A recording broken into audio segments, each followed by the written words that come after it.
વીજપોલ પર પક્ષીના માળા જેમ ગૂંચવાયેલા વાયરો જોખમી હોવા છતાં તંત્ર દ્વારા કોઈ કાર્યવાહી નહીં કરાતા લોકોમાં રોષ જોવા મળી રહ્યો છે।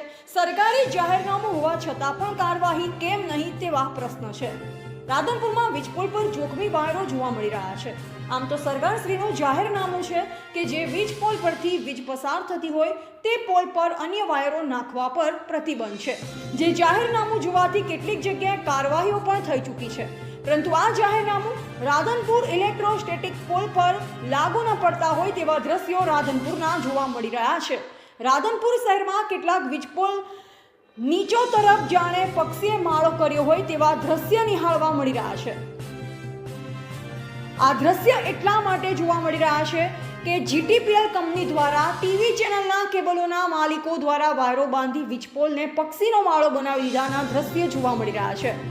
આમ તો જીટીપીએલ અને ચેનલો માટે કેબલ કેવી જગ્યાએ પસાર કરવો જે નડતરરૂપ ન થાય તે તમામ જવાબદારી કેબલ નાખતી કંપનીઓ માલિકીની હોય છે, પરંતુ માલિકો દ્વારા ગ્રાહકો પાસે પૂરતા ચાર્જ વસૂલ કર્યા બાદ તેમને કેબલ સસ્તો પડે તે માટે વીજપોલ પર જોખમી વાયરો બાંધી પોતાનું કામ ચલાવી રહ્યા છે, જેના લીધે ક્યારેક અકસ્માતો પણ થઈ ચૂક્યા છે અને જ્યારે અકસ્માત થાય છે ત્યારે નિર્દોષ લોકો જ ભોગવતા હોય છે। જેથી આ જીટીપીએલ કે અન્ય ચેનલના વાયરો વીજપોલથી હટાવી જાહેરનામા મુજબ કરવી જરૂરી છે, નહીં તો ભવિષ્યમાં લોકોના જીવ જોખમમાં જોવા મળી રહ્યા છે।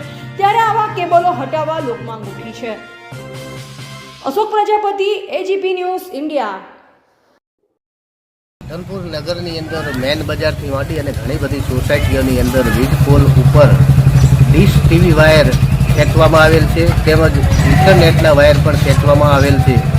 તો આ બાબતે તંત્રની ઘોર બેદરકારી સામે આવી રહી છે કે ભવિષ્યમાં જે પણ વાયર ખેંચવામાં જે ઓપરેટર ચડે છે એ લાઇટ બંધ કર્યા સિવાય ચડે છે।